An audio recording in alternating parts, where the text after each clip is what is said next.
The Yorkshire Dales stretched endlessly under the gray English sky, their rolling green hills dotted with stone walls that had stood for centuries. Thornfield Farm sat nestled in this ancient landscape.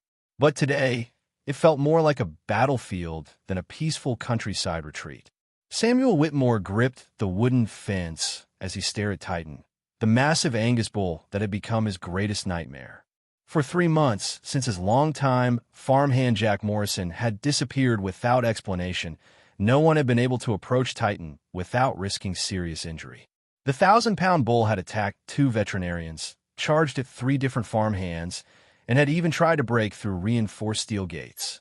"He's getting worse by the day," Samuel muttered to his housekeeper, Mrs. Eleanor Hartwell, a stern but kind woman in her 60s who had been caring for Thornfield Farm since Samuel's wife Margaret had passed away from pneumonia 2 winters ago. Mrs. Hartwell adjusted her apron and looked toward the bullpen with concern. "That animal's not right in the head, Mr. Samuel. Perhaps it's time to consider selling him before someone gets seriously hurt." Samuel shook his head firmly. "Titan's the finest breeding bull in North Yorkshire. His bloodline is worth a fortune. There has to be another way." It was on this very morning, when hope seemed as distant as the Scottish border, that everything changed. A social worker's car pulled up the gravel drive, and out stepped a thin, pale child who looked no older than 7. His name was Oliver, and he carried nothing but a small rucksack and the kind of sadness that seemed too heavy for such small shoulders to bear. The social worker, Sarah Collins, explained the tragic situation to Samuel.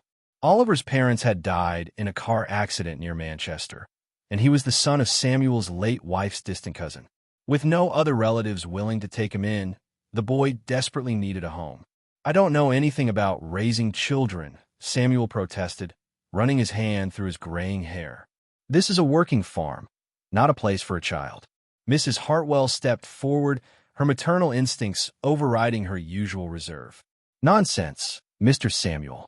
This house has seen children before. The boy needs family, and family is family, no matter how distant the connection." Oliver stood silently throughout the conversation, his large brown eyes taking in everything around him. He was small for his age, with unruly brown hair and clothes that were clearly hand-me-downs. He didn't speak unless spoken to, and even then only nodded or shook his head. After completing the paperwork, the social worker departed, leaving Samuel staring at the child who had suddenly become his responsibility. "Well, then," he said awkwardly, "I suppose you'll be staying in the spare room upstairs." Mrs. Hartwell immediately took charge, bustling Oliver into the farmhouse kitchen for a proper meal. The kitchen was quintessentially English, with its Aga cooker, wooden beams, and shelves lined with preserves and traditional ceramics. Oliver ate his shepherd's pie in silence, occasionally glancing out the window toward the field where Titan could be seen pacing restlessly in his enclosure. The next morning, while Samuel was in the village of Grassington, discussing Titan's dangerous behavior with other farmers at the Devonshire Arms pub, Oliver quietly slipped out of the farmhouse. Mrs. Hartwell was hanging laundry on the line behind the house, humming an old Yorkshire ballad, and didn't notice the boy's disappearance. Oliver wandered through the farm, past the stone barn where sheep huddled together, past the chicken coop where hens pecked at their feed, until he found himself standing before Titan's enclosure. The massive bull stood in the center of the paddock, his black coat gleaming in the pale morning sun. For months, Titan had charged at anyone who approached his fence. Veterinarians had recommended sedation just to get near him. Farm hands refused to enter his paddock, but when Oliver approached the wooden rails, something extraordinary happened. Titan raised his massive head and looked directly at the boy. Instead of the usual snorting and pawing that preceded his attacks, the bull simply stared. His nostrils flared as he caught the child's scent, but there was no aggression in his posture. Oliver, guided by an instinct he couldn't explain, slowly extended his small hand toward the fence. "Hello," he whispered in his soft voice. "You look sad." Titan approached the fence cautiously, each step deliberate and measured. When he reached the wooden rails, he lowered his enormous head until his muzzle was close to Oliver's outstretched hand. Mrs. Hartwell, having finished the laundry, noticed Oliver's absence and began searching for him. When she spotted him at Titan's enclosure, her heart nearly stopped. She was about to cry out when she saw something that defied all logic. Titan was allowing Oliver to touch his nose through the fence rails. The bull that had terrorized grown men was standing perfectly still, accepting the gentle touch of a 7-year-old boy. Mrs. Hartwell quietly made her way back to the farmhouse and called Samuel at the pub with trembling hands. "Mr. Samuel, you need to come home immediately," she said, her voice shaking with excitement and fear. "What's wrong? Is the boy hurt?" "No, but you won't believe what I'm seeing. The boy is with Titan and the bull is, well, he's behaving like a gentle lamb." Samuel raced back from Grassington, his Land Rover kicking up dust clouds as it sped along the narrow country lanes lined with dry stone walls. His mind raced with possibilities, none of which seemed remotely plausible. Titan, the bull that had sent 2 veterinarians to hospital, was apparently calm around a 7-year-old orphan. When Samuel arrived at Thornfield Farm, he found Mrs. Hartwell standing at a safe distance from Titan's enclosure, watching in amazement as Oliver sat on the wooden fence rail, talking softly to the massive bull who stood directly beneath him. "How long has he been there?" Samuel asked, barely above a whisper.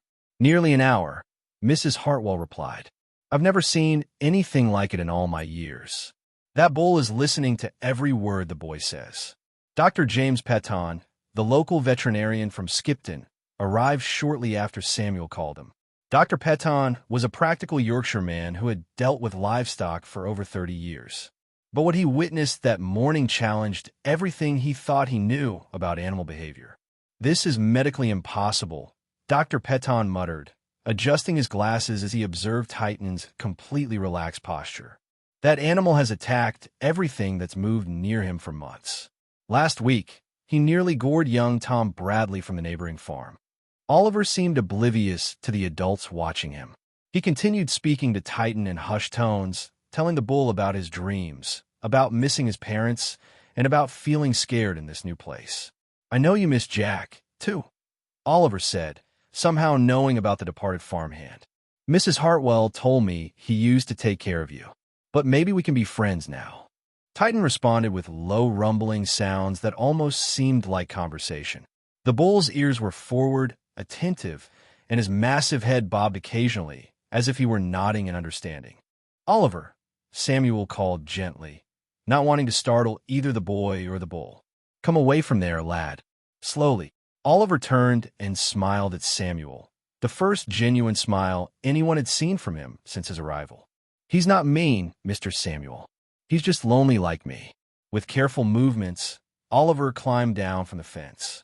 Titan watched him go, but made no aggressive moves, simply returning to his peaceful grazing, as if the last hour of calm interaction was perfectly normal. Dr. Petton examined Titan from outside the fence, amazed at the bull's relaxed demeanor. "His breathing is normal, his posture is relaxed, and he's showing none of the stress signals I've documented over the past months. It's as if he's a completely different animal." That evening, over a traditional Yorkshire dinner of roast beef and Yorkshire pudding, the adults discussed what they had witnessed. "The boy has a gift," Mrs. Hartwell declared, serving Oliver another helping. "My grandmother always said some people are born with the ability to speak to animals. She used to tell stories of a man in Wensleydale who could calm the wildest horses with just a touch." Samuel remained skeptical. There has to be a logical explanation. Perhaps Titan was simply tired or unwell. "Mr. Samuel," Dr. Petton interjected, "I've sedated that bull 3 times in the past month just to examine him.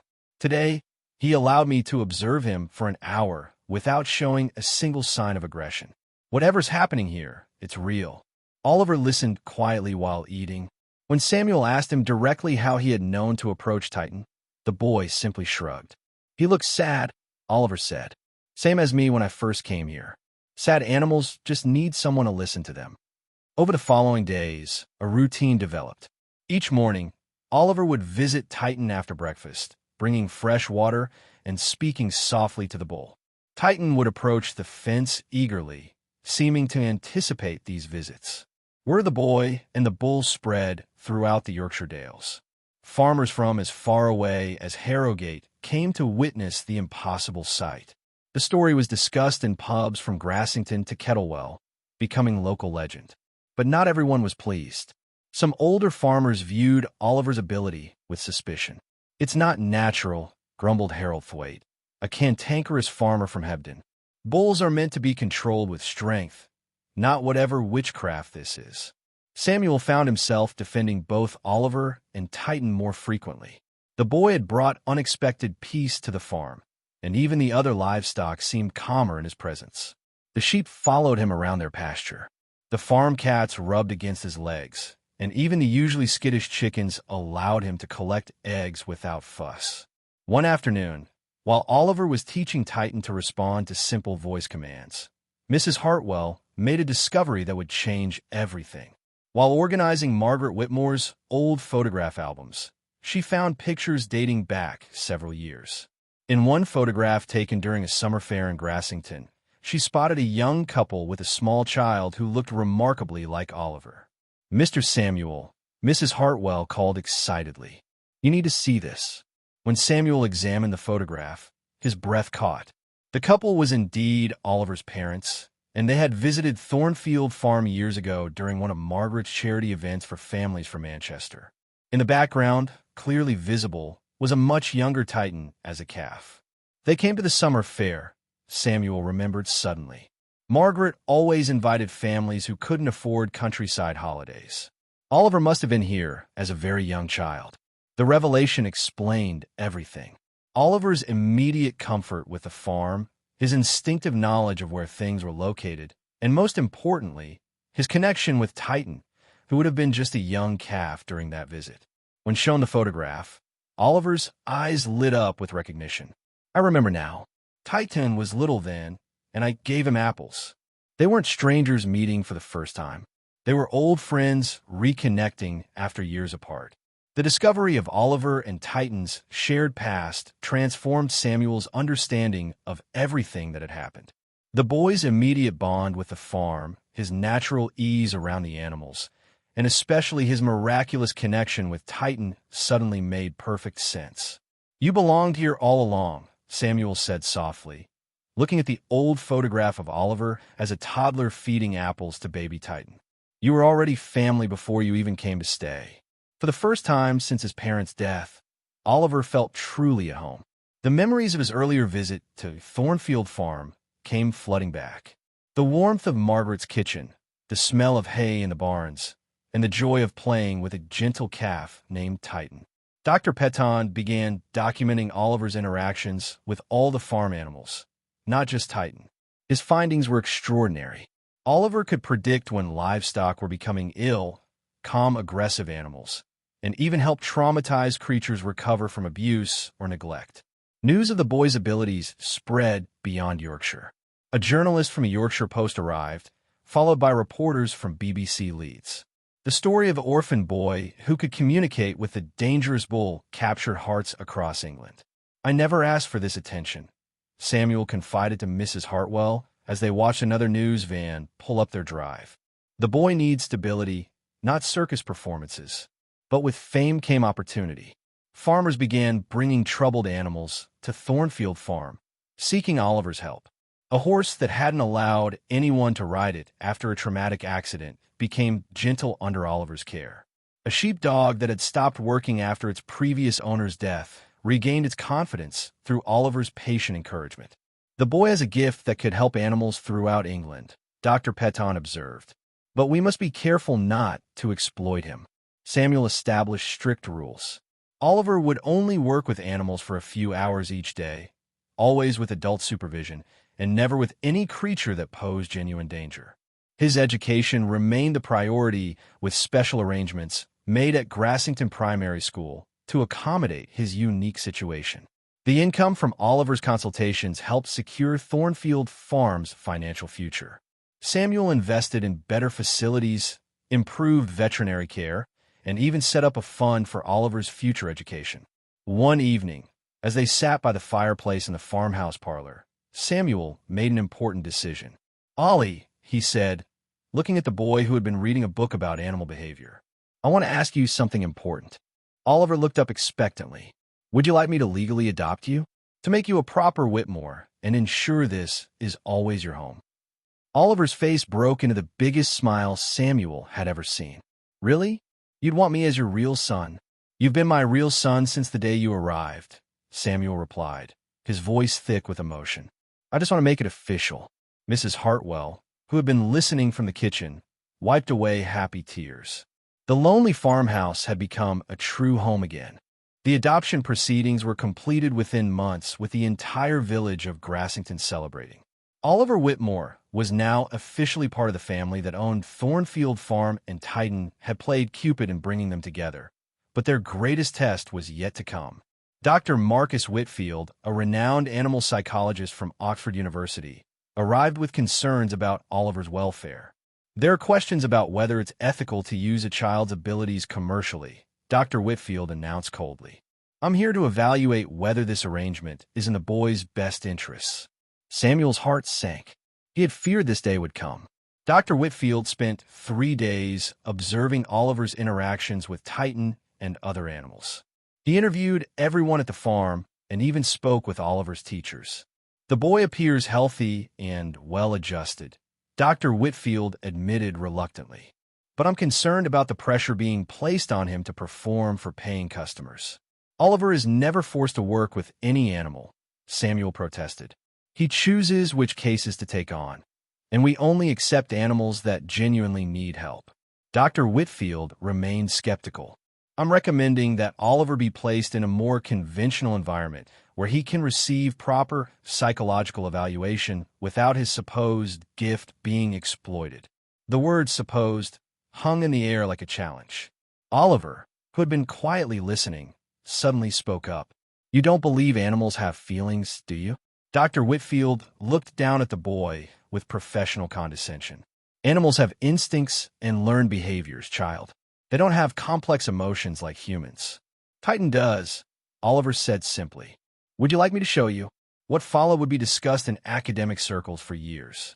Oliver led everyone to Titan's enclosure and spoke to the bull in a firm voice.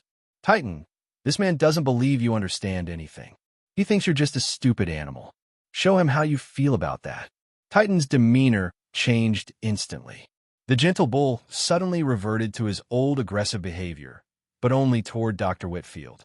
Titan snorted, pawed the ground, and made mock charges at the fence whenever the psychiatrist moved. Dr. Whitfield stepped back nervously as Titan's aggression intensified. This proves nothing. The animal is simply responding to visual cues. Really? Oliver asked innocently. He turned to Titan and spoke softly. It's okay, Titan. He's just scared because he doesn't understand. Be nice now. Immediately, Titan calmed down, returning to his peaceful grazing as if nothing had happened.